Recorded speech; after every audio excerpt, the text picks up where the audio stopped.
Vou juntar 3 perguntas aqui na internet que estão relacionadas ao comportamento humano, nossos hábitos, né? O Fred, você levantou a questão dos comédios, dos produtos químicos, né, que persistem, que vão chegar nos oceanos, combustíveis fósseis. Quais são as mudanças essenciais que tem que acontecer nos hábitos das pessoas para dar uma contribuição para esse esforço global? Bom, eu acho que esse esforço de mudança ele já está acontecendo. Se há 10 anos atrás a gente falasse em carro elétrico, imagina carro elétrico, hoje em dia está direto aí, né? Ou seja, essa mudança da matriz energética global está ajudando sobremaneira. E tem uma coisa extremamente contraditória, paradoxal até, a gente fala mal do petróleo. Quer dizer, em 1950, quando veio a Revolução Industrial, descobrindo que o petróleo dava para tacar fogo e produzir energia, foi por causa disso que nós temos baleia ainda hoje. Porque até essa época, a baleia era o maior commodity. Todas as cidades europeias eram iluminadas a óleo de baleia, a óleo de mamíferos marinhos. Era o maior commodity do mundo. Os ingleses vieram para o Novo Mundo a caça de baleia. Os portugueses vieram para pegar madeira, óleo. Quer dizer, então, o petróleo, pelo menos nesse aspecto. Só que a gente resolveu um problema e causou um outro, provavelmente tão ruim quanto, né? Então, eu acho que essas iniciativas de vários países, com energia eólica, energia solar, você vê na Europa, está havendo, né, vários países querendo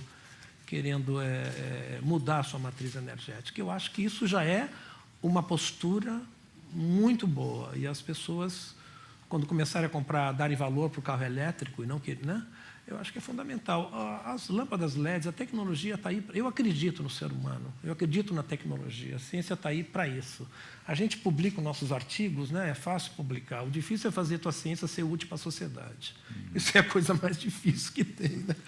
E aí, quando você cria essas mudanças, eu acredito que isso vai melhorar. Eu acho que existem inúmeras evidências de que nós estamos no caminho certo. O próprio Brasil está fazendo um incentivo enorme à instalação de novas aerogeradores, né? Aproveitar a energia eólica, particularmente no Nordeste brasileiro, aproveitar a energia solar, em grande parte, no Nordeste brasileiro. Agora, evidentemente, como toda sociedade complexa como a nossa, existem várias forças, existem pessoas que ainda defendem o uso de carvão, o uso de petróleo, mas, na verdade, é um movimento sem volta no nosso planeta para as energias renováveis. A grande questão é se nós vamos ter tempo de reverter esse quadro ou não. Isso é uma questão que ninguém tem, a ciência não tem resposta para essa questão, mas, obviamente, isso é a questão temporal é estratégica, porque a cada ano que nós estamos emitindo mais combustíveis fósseis, nós estamos agravando significativamente a situação. Nessa mesma temática, tem perguntas aqui sobre a questão da pecuária e o consumo de carne. Qual que é o papel disso na mudança climática e se deixar de comer carne realmente dá uma contribuição real para... Produção de alimentos, não só para os 7 bilhões de pessoas hoje, mas para os 9, 10 bilhões que nós seremos daqui a algumas décadas, é absolutamente crítica e crucial. E, evidentemente, a pecuária, entre todas as formas de produção de alimentos, ou seja, a produção de carne, é de longe a maior emissora de gás de efeito estufa, em particular o metano, né? E, infelizmente, apesar de todos os esforços da Embrapa e da ciência, nós ainda não conseguimos evitar que um boi, por exemplo, no seu processo de digestão, não emita metano para a atmosfera. Então, na verdade, consumir menos carne ajuda, sim, na redução de emissão de gás de efeito estufa.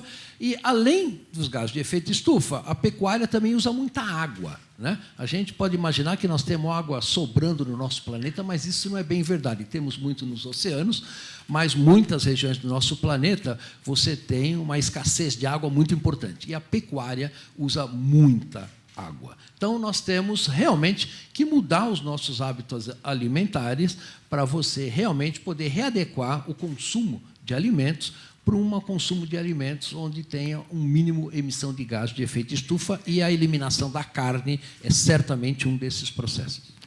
E aí a gente para de comer boi e começa a comer peixe. Qual o problema para o oceano aí? O que a gente come?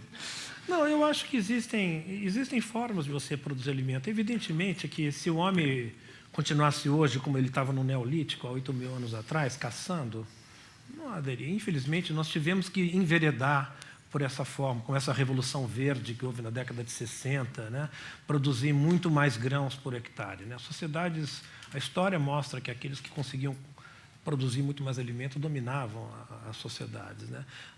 Infelizmente, não havia outro destino para o ser humano. O ser humano quer viver, quer se reproduz cada vez mais. É muito difícil você dizer para as pessoas, controla isso, não controla aquilo, porque é basicamente involuntário, né? Então, a gente tem que produzir alimento, e a única forma foi usar essa tecnologia, porque senão já não haveria mais floresta, caça, quer dizer, está retardando o processo. Existem formas de você produzir alimento de forma sustentável. Você pode produzir no mar, macroalgas, microalgas, que não usam água doce. A aquacultura é uma tecnologia que eu acho que é promissora, que vem aí para ficar. É a atividade de produção de alimento que cresce 10% ao ano no mundo. É evidente que a pecuária tem todo esse impacto, como outras coisas têm impacto também. Eu acho que o impacto é a somatória de várias coisas. Não acho que não adianta botar culpa numa coisa só, né? Eu acho que a gente pode... Não é deixar de comer carne, a gente pode simplesmente procurar outras alternativas, também comer carne, não tanto, né? E procurar formas mais inteligentes da pecuária, né? Usar os gases do boi para fazer biodigestores. Alguma coisa nós vamos ter que inventar para poder resolver as questões, esses desafios que vêm aí no futuro. Legal. Fred, você falou que os oceanos estão chegando no seu limite, né? Estão ganhando um pouco de tempo, estão dando tempo para a gente buscar uma solução, mas estão no limite. Chegando nesse limite, o que acontece? As coisas começam a acontecer mais rápido, você tem um agravamento ainda maior das mudanças climáticas? Provavelmente. A bomba biológica terrestre ela também está chegando no limite. Ela é basicamente representada pelas florestas das regiões temperadas do Canadá, do norte da Europa, do norte da China, que começaram a plantar desde no final da Segunda Guerra Mundial. Ou seja, para onde vai o carbono? Vai para o tronco das árvores. As árvores do tronco vai crescendo, está lá, está retido. Mas agora a árvore não cresce mais, agora entrou em equilíbrio, o produto que ela fixa de carbono, ela devolve. Então, o sistema terrestre está chegando no limite. O mar é a mesma coisa, não adianta você... Ele não vai conseguir, pela bomba da solubilidade, existe um limite para a dissolução. Não adianta você deixar a água mais fria ainda, isso não vai acontecer. E o aquecimento global também vai esquentar os oceanos, aumentar a estratificação térmica, e estratificação térmica nos oceanos é que nem óleo boiando em água. Nos oceanos, tudo que morre vai para o fundo, e é no fundo que se forma o humus. Numa floresta, você sabe, o solo da floresta é enriquecido com as coisas que caem. E aí esse solo que é remineralizado e volta para a árvore através de nutrientes. Nos oceanos, esse solo, entre aspas, é, na verdade, a zona escura, iluminada, onde fica ali, tá certo? Quando o oceano é estratificado fisicamente, a água é mais quente na superfície, ela é mais leve. Então, funciona que nem óleo em água, né? Não deixa misturar. Como não deixa misturar, os nutrientes que estão lá embaixo, que dependem de ventos para poder chegarem na superfície de volta, fica mais difícil. Alguns outros cientistas dizem o contrário, que o aquecimento vai fazer com que as células os gradientes de pressão atmosférica vão ser muito mais intensos, os ventos vão ser muito mais fortes, e os ventos fortes na superfície vão chacoalhar, vão misturar isso muito mais. Então, é difícil prever. Todo mundo tem ideias, tem modelos, e os modelos, sabe como é que é? Os modelos são construídos com aqueles parâmetros que a gente conhece hoje. Então, pode ser que nós não estamos medindo uma série de coisas que deveria estar no modelo. Então, é muito imprevisível. Tudo que eu tenho lido sobre o destino, o que vai acontecer nos oceanos, é tudo baseado nas suposições. A acidificação vai dificultar perda de corais, a poluição vai dificultar, vai acabar com a diversidade. Eu me lembro, quando eu tinha 8 anos, eu ia para Ubatuba, eu mergulhava lá, né, naquela época que a gente chamava protetor solar de hipoglós, e nadadeira de pé de pato. Né? E sabonete Febo era caríssimo, só tinha no lavabo das festas que eu ia lá no... Né? E nessa época eu via centenas de espécies lá em Ubatuba quando a gente mergulhava. Recentemente você vai lá, e eu tenho ido a Ubatuba nos últimos 30, 40 anos, não vê mais nada, está acabando. Nós estamos modificando, a pesca é um problema sério, a sobrepesca é um problema sério também. Paulo, mesma pergunta para a Amazônia. Ontem foi divulgada aí as novas estatísticas do desmatamento, voltou a crescer, estava na faixa de 5.000 km² por ano, agora subiu para 8. qual que é o limite da Amazônia e, extrapolado desse limite, o que acontece na Amazônia e com o clima no Brasil.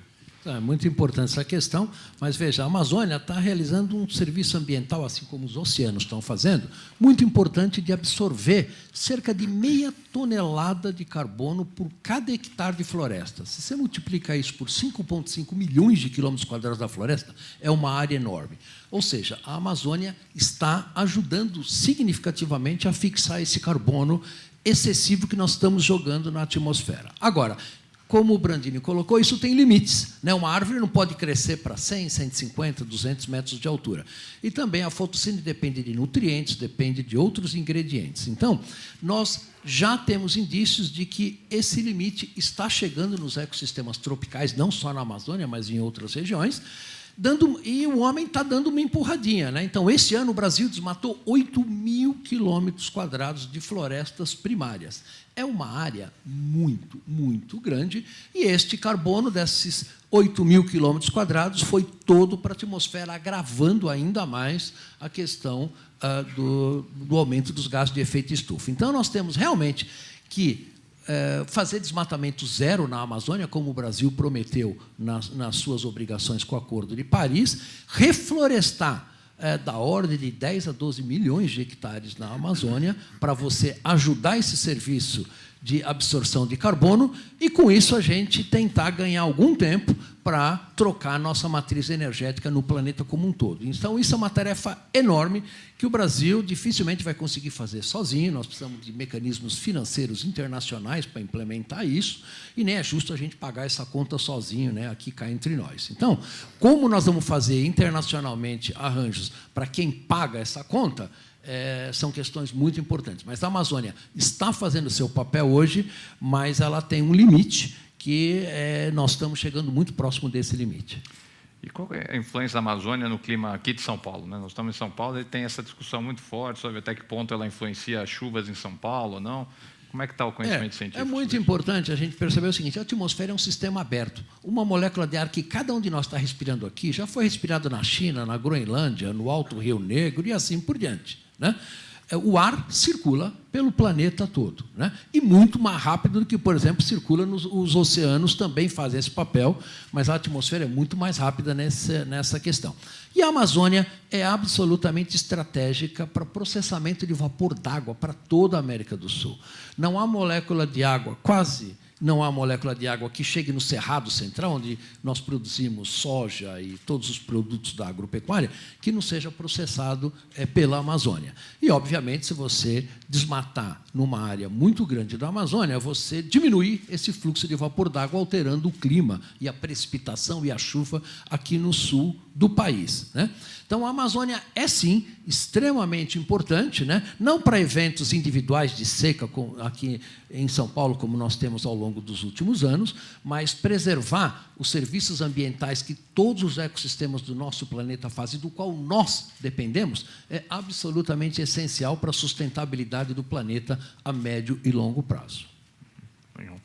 E, pegando carona nisso, tem a pergunta aqui sobre a importância das unidades de conservação, né? Os parques nacionais, reservas biológicas, tal, tanto no oceano quanto nas florestas. Quer dizer, a mudança climática é uma coisa que não observa barreiras, né? Você pode cercar uma floresta, um recife de coral de guardas armados, não tem jeito, a atmosfera chega lá, a água vai chegar. Então, qual a relevância dessas áreas protegidas para o combate às mudanças climáticas? No caso da Amazônia, é muito importante, né? É uma fração muito significativa da área da Amazônia. Se trata de reservas indígenas e áreas protegidas, e isso joga um papel muito importante na redução do desmatamento. Não impede o desmatamento, existem áreas protegidas que são invadidas, etc. e tal, mas nós precisamos melhorar a governança, ou seja, o governo brasileiro precisa governar a Amazônia, né? Fazer a lei ser cumprida na região amazônica, porque ela é só parcialmente cumprida, e implementar, por exemplo, políticas políticas de preservação das áreas protegidas e da floresta em geral. E isto é absolutamente estratégico para o país, não só cumprir seus acordos internacionais, como também interessa aos brasileiros a proteção desse bioma amazônico. Sem ele, nós vamos ter sérias dificuldades de sustentabilidade, por exemplo, para a produção de alimentos no Brasil Central, né?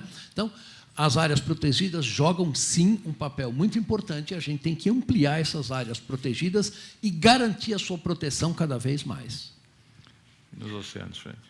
Eu tenho uma opinião bastante particular em relação a áreas marinhas protegidas nos oceanos, justamente porque os oceanos têm uma conectividade enorme, né? Então, você encontra hoje mercúrio em atum no meio do Oceano Pacífico, DDT em peixe lá na Antártica, né? Então, o problema da contaminação ao longo da zona costeira é tão grave que ele não existe hoje em dia nos oceanos nenhuma região que a gente chama de pristina. Não existe, esqueçam isso, esqueçam. Então, eu me preocupo mais com as áreas marinhas desprotegidas, com os outros 98% que não são áreas marinhas, porque esses estão ameaçados. Na minha opinião, os oceanos são tão importantes do ponto de vista de ecossistemas numa escala global, de produzir, controlar o clima, controlar a temperatura, produzir oxigênio.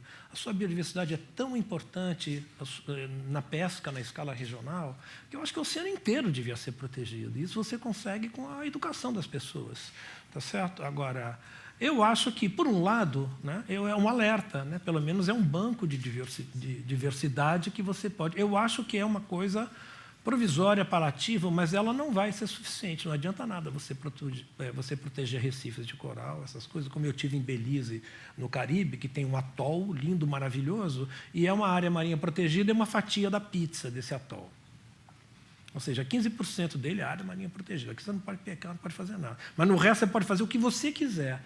Poxa, eu mergulhei na área marinha protegida, tinha escova de dente passando, pedaço de plástico, não vi um peixe, não vi um peixinho, não vi nada. Quer dizer, então, eu acho que criar a área marinha protegida para o ser humano é um atestado de ignorância, né? É um zoológico. Você põe ali, ó, nós vamos matar tudo mesmo, bota num zoológico, pelo menos, né? Eu vejo isso eu tenho medo. Eu tenho alertado os movimentos ambientalistas do mar, cuidado, vocês estão querendo aí 10%, 20%, se vocês ficarem brigando muito que vocês querem essas áreas marinhas protegidas, isso daí abre um precedente. Bom, quer dizer que os 20% vocês estão satisfeitos, né? Quer dizer que agora a gente pode fazer o que a gente quiser nos 80%, né? Então vocês não vão reclamar. E aí é um problema, porque esses 20% não vão ser nada daqui a 50, 100 anos, se o resto também não tiver conservado. Então, eu tenho uma visão bastante pessoal. Mas eu acho que elas são importantes como educação. É um alerta. Quem sabe elas servem de educação, de exemplo. Olha como aqui está melhor, né? Para poder melhorar os outros 80% que estão pensando aí para o futuro. Como é que vocês avaliam as políticas brasileiras no momento com relação à mudança climática? São suficientes? Não são? E como é que você também orquestra isso com um esforço global, né, de atender aos interesses de todas as diferentes nações, tal? O Paulo falou que o conceito de país, a gente tem que abolir o conceito de país, né? Como é que você faz isso e implementa essas políticas?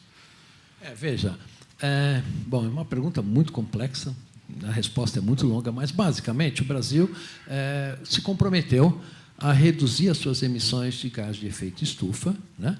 Mudar a sua matriz energética para uma matriz energética mais sustentável, baseada em energia solar e energia eólica, e, basicamente, zerar o desmatamento da Amazônia. Então, o que a gente está percebendo é que o Brasil está fazendo progressos em algumas áreas e desprogressos em outras áreas, como, por exemplo, a questão do desmatamento na Amazônia, que não está sendo contido pelo, basicamente, falta de governança, falta de poder do governo sobre um recurso natural, que é de todos os brasileiros, absolutamente estratégico, como a Amazônia.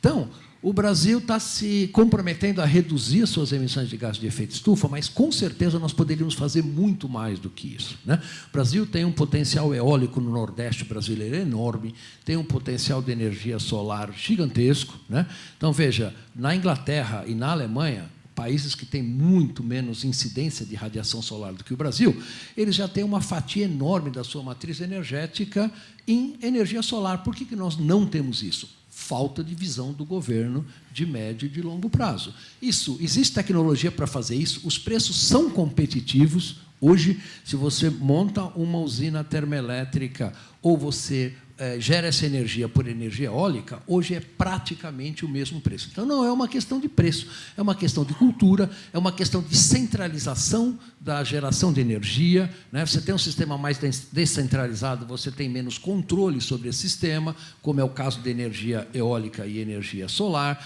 Então, uma mudança de cultura e de política no Brasil vai ter que ser implementada se o Brasil quiser dar a sua contribuição para a redução de emissão de gás de efeito estufa.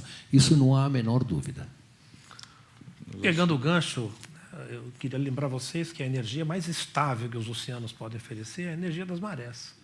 Tenha vento ou não tenha vento, tenha nuvem, não tenha sol, a maré está sempre ali. Então, também é um potencial enorme. Quer dizer, não há dúvida nenhuma que o mar cumpre um papel fundamental, principalmente um país costeiro com 8.500 quilômetros de costa. As pessoas às vezes criticam, mas não dá, isso aí não vai servir. Mas quem falou que tem que ser tudo com a energia da maré? Quem falou que tem que ser tudo com a energia do vento? Ou tem que ser tudo? Você pode fazer simplesmente uma matriz totalmente diversificada. Certas regiões você usa, com isso você... Né, você diversifica, é melhor. Né? Você colocou, não dá para botar a culpa numa única coisa, você também não pode apostar a solução numa única coisa. Agora, em relação a políticas, a política pública em relação à conservação marinha, é um problema, porque o problema não é dos políticos do governo, o problema é da sociedade brasileira como um todo. Alguns de vocês aqui lembram, quando vocês estavam no ensino primário, fundamental, de ter tido algum exemplo, como é que vem a maré, de física, de química, de mar? A sociedade brasileira é completamente cega em relação ao mar. É um autismo generalizado. Mar para o brasileiro é o lugar de passar carnaval, comer camarão. Porque somos um país enorme, continental, ou seja, a Amazônia roubou, né? O continente roubou. A gente usa o mar porque acha que... Agora, pensem vocês o mar. O mar é 95% do PIB passa pelos oceanos. Imagine em 30 segundos se o Brasil não tivesse mar. Se nós não fôssemos um país costeiro. Como é que seria esse país do ponto de vista histórico? Os portugueses não teriam chegado, né? Cultural. Será que existiria Jorge Amado, Bossa Nova, Caipirinha, Tanga? Será que existiria essas coisas? Cultural, na história, né? Na geopolítica, qualquer país costeiro, a Bolívia e o Paraguai fariam de tudo para ter um corredorzinho para poder chegar no mar. E nós temos tudo isso e não damos valor a ele. Então, é uma coisa de berço, de cultura, de educação, tem que ser de baixo para cima. Né? Nós temos que votar em políticos que dão valor a isso e comecem a botar o mar no mesmo cenário, com a mesma importância que tem a Amazônia. Né? Tá certo? Que ambos os biomas, o conjunto de biomas de um país é fundamental para a sua história, geopolítica, biodiversidade. Mas eu sei que você não gosta do termo Amazônia Azul, né, que é muito usado para referir ao oceano. É verdade. Eu escrevi um artigo, na verdade... Posso falar? O microfone é seu. Bom, o artigo chamava-se Amazônia Azul é a PQP. Mas o editor falou, não, Frederico, vamos fazer assim, Amazônia Azul, uma ova. Tudo bem, põe aí e tal, mas a mensagem é a mesma. Se vocês forem no Google, vocês colocarem Amazônia Azul, uma ova, eu relato lá exatamente o porquê que a Amazônia, que o mar... não é a Amazônia Azul, é mar, é o mar. O problema é isso, o autismo é tão grande e a Amazônia passou a ser o foco, que para poder botar um pouco de foco, vamos usar o nome Amazônia aí para ver se eles olham para o mar. Mas ambos são importantes. Não é só um, não é só outro. Né? Tudo tem que ser visto. Nosso tempo está chegando ao final. É uma pergunta aqui bem interessante. Paulo, que você falou, Paulo, que ainda dá para reverter, tem solução, né? Precisa ser rápido, mas tem solução. E também a gente sempre fala de mitigação, né? Que é reduzir as emissões e, ao mesmo tempo, a gente tem que se adaptar às mudanças que já estão acontecendo e se adaptar para o que pode vir para frente. Se a gente tem condições de se adaptar e lidar com o problema, por que se preocupar em resolvê-lo? Boa pergunta. Em primeiro lugar, reforçar essa questão. Essa questão tem solução, não é o fim do mundo. Né? Nós vamos sobreviver, nosso planeta vai sobreviver, né? A questão das mudanças globais, só que nós vamos ter um planeta, não há a menor dúvida, diferente do que nós tínhamos há 100, 150 anos atrás. Este planeta diferente vai ter um clima mais inóspito para nós e para as demais espécies biológicas, né? Nós vamos sofrer dificuldades socioeconômicas que a gente não sofre hoje e assim por diante. Agora, se nós deixarmos ao bel prazer, né, não implementarmos políticas públicas que mudem a estrutura social que nós temos hoje, baseado no consumismo, baseado no uso sem limite dos recursos naturais do nosso planeta, eu acho que não precisa ser muito esperto para perceber que isso não vai dar certo, né? Nós precisamos realmente cuidar da nossa casa, que é o nosso planeta como um todo, muito melhor do que a gente tem feito hoje, né? E, para isso, nós precisamos de políticas públicas. Quer dizer, não adianta só ações individuais também, porque a diversidade do nosso planeta é muito grande.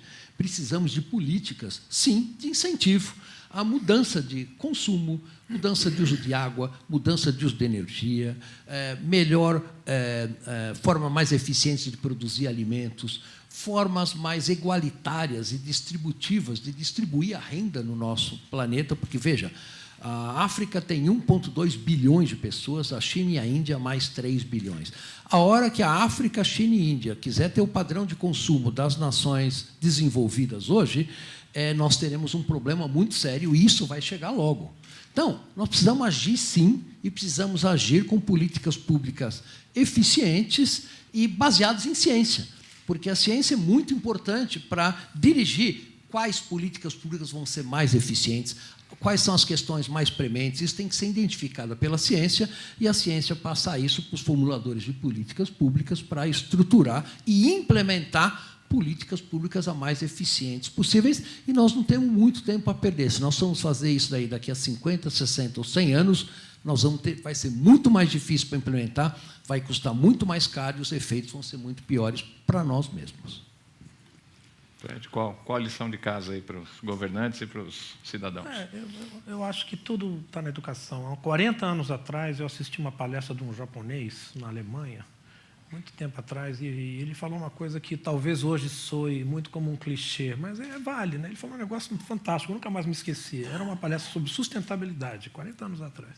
Ele disse: se você quer prever para daqui a 1 ano, plante trigo. Se você quer prever para daqui a 10 anos, plante árvores. Se você quer prever para daqui a 100 anos, eduque o seu povo. É isso. Eu acho que se você... Para que educação ambiental? A educação ambiental é porque a educação é ruim. A educação é ruim, por isso que tem que educar. Porque se você educar as pessoas de uma forma ampla, eles vão entender que o meio ambiente faz parte da nossa vida, né? Então, eu acho que a educação é o que vai mudar a próxima geração e vai criar uma nova geração política. E eu acho que as políticas públicas vão acabar se desenvolvendo a longo prazo, mas numa nova geração, depois que tiver um povo muito bem educado em relação a isso. Eu acho que, para mim, eu não vejo saída. O resto, para mim, é paliativo. Se as pessoas não se educarem, as políticas públicas... É um processo de baixo para cima, bottom-up, né? Eu acho isso. Legal. Posso estar equivocado, mas... Obrigado, Fred. Obrigado, Paulo. Pessoal, obrigado pela presença. Pessoal que assistiu. Paulo. Muito bom mesmo. E estaremos de volta em 2017. Conto com vocês aqui. Obrigado, gente. Até o ano que vem.